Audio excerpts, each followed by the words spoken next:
ये हमारे कृष्णा आ गए, जरा जल्दी आओ। अरे आओ हम, ये लो ये लो ये लो।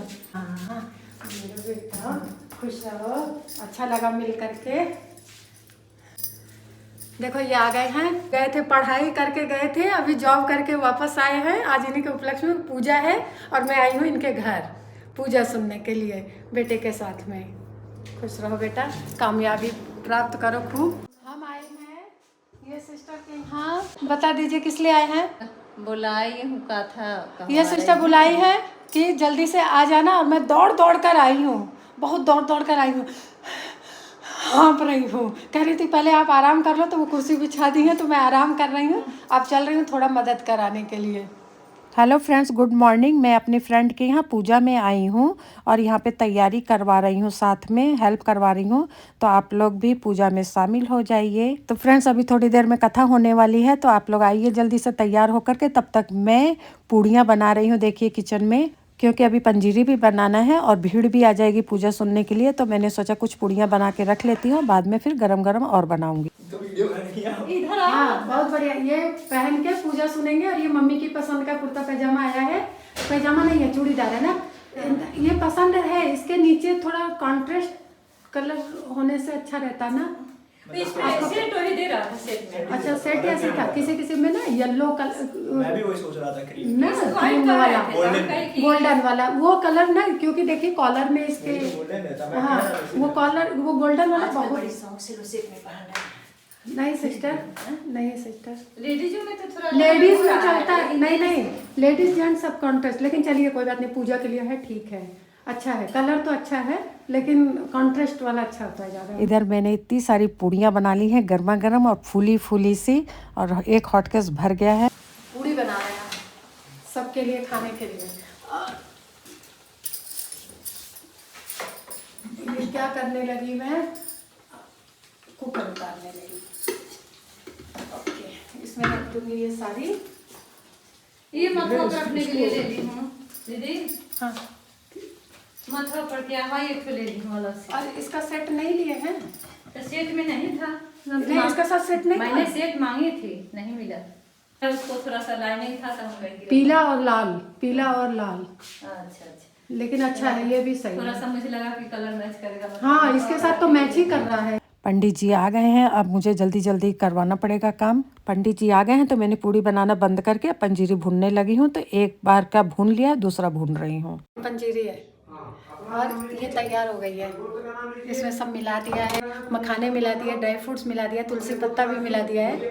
और अब ये फ्राई रहा है और ये फ्रूट कट रहा है। मैं गैस की फ्लेम स्लो करके पंजीरी भी भून रही हूँ और इधर नीचे बैठ के फ्रूट भी काट रही हूँ प्रसाद के लिए फटाफट। पंडित जी ने पूजा शुरू कर दी है। सर्वत्र सुख शांति सर्वत्र सुख शांति प्राप्तयेच प्राप्तयेच मम मम समस्त पाप क्षय पूर्वकम समस्त पाप क्षय पूर्वकम दीर्घायु दीर्घायु विपुल विपुल धन धन धान दान पुत्र पुत्र पौत्रात्य अनुवच्छिन्न अर्चन संतति वृद्धि संतत वृद्धि स्थिर लक्ष्मी स्थिर लक्ष्मी बहुकीर्ति लाभ बहुकीर्ति लाभ शत्रु पराजय। शत्रु पराजय। मतलब कि आत्मा को परमात्मा से मिलने का माध्यम क्या है, मतलब मनुष्य कैसे भगवान से मिले। अब भगवान से जब मिलता है मनुष्य तो उसको भगवान कैसे भवसागर से पार करते हैं, ये बार बार जन्म लेने से अनेक योनियों में उससे कैसे भगवान मुक्ति देते हैं। ये नहीं कि हम आज पूजा किए तो हमारा मनोकामना आगे पूरी हो जाएगी, ऐसा कुछ नहीं है भाई। पेड़ लगाओगे तो वृक्ष जब बड़ा होगा तब ना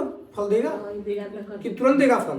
पहले आप बीज बोगे, बीज के बाद उसको बड़ा होगा पौधा, उसको सींचते बढ़ते ले जाके बड़ा करोगे तब होगा ना।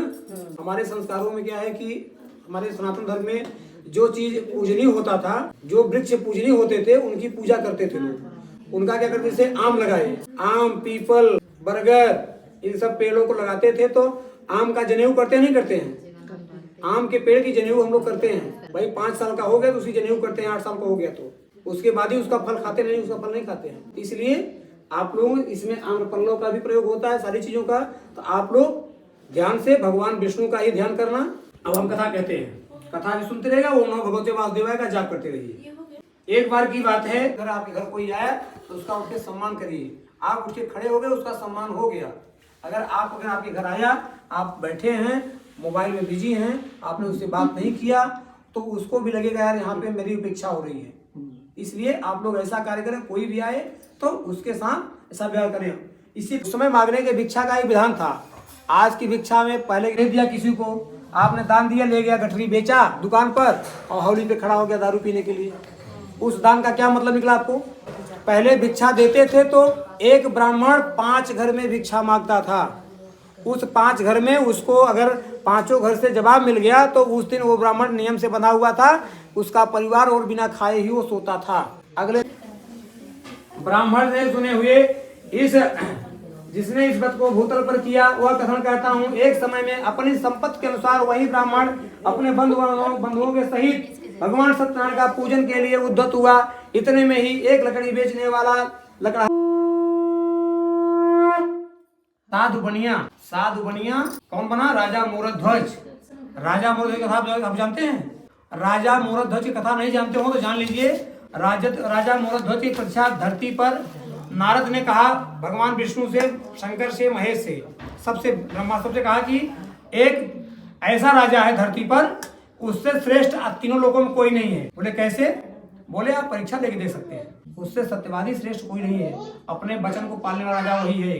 हरिश्चंद्र नहीं, मोरध्वज। अच्छा, मोरध्वज। हरिश्चंद्र से भी बड़ा रोल मोरध्वज का था। बोले कैसे? बोले आप परीक्षा देखिए ना। राजा मोरध्वज भोजन करने जा रहे थे, जैसे भोजन थाली आ रही थी, बैठे थे, वैसे ही भगवान विष्णु अपने हाथ में सिंह पकड़ करके लेके ऋषि के रूप में, महात्मा के रूप में चले आए द्वार पर। दूध दौड़ के गए, अरे प्रभु महाराज अद्भुत व्यक्ति, अद्भुत महात्मा आए हैं। उनके देह से तो मतलब कि स्वर्ण जैसी चमक निकल रही है, दिव्य कीर्ति निकल रही है, और उनके हाथ में तो वो शेर बना हुआ है।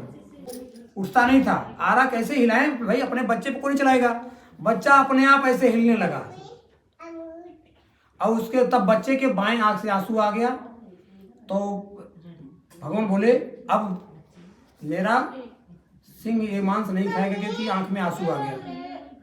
तो बच्चा बोल रहा है महर्षि ये अन्याय है मेरे साथ। आपने दाहिने भाग की शर्त की थी, बाएं की नहीं।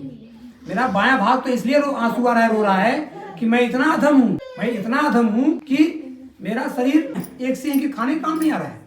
इसलिए हम अब कथा तो आप लोगों ने सुनी ली है। अब हवन की तैयारी हो रही है। तो 5 अध्याय कथा पूरी हो गई है। शंख भी 5 बार बज चुका है। अब जगह खाली की जा रही है कि हवन रखा जाएगा। अब ये देखिए हवन के लिए रख दिया गया है, कुंड बना दिया गया है। अब इसमें लकड़ियाँ वगैरह डाली जाएंगी और स्टार्ट होगा हवन। और जब तक यहाँ तैयारी हो रही है मैं प्रसाद के लिए फल काटने जा रही हूँ। और अब नेक्स्ट वीडियो में आपको प्रसाद मिलेगा। प्रसाद मिलने तक वीडियो को लाइक कर दीजिए और जो वीडियो को पहली बार देख रहे हैं वो सब्सक्राइब कर दें। Okay friends, bye.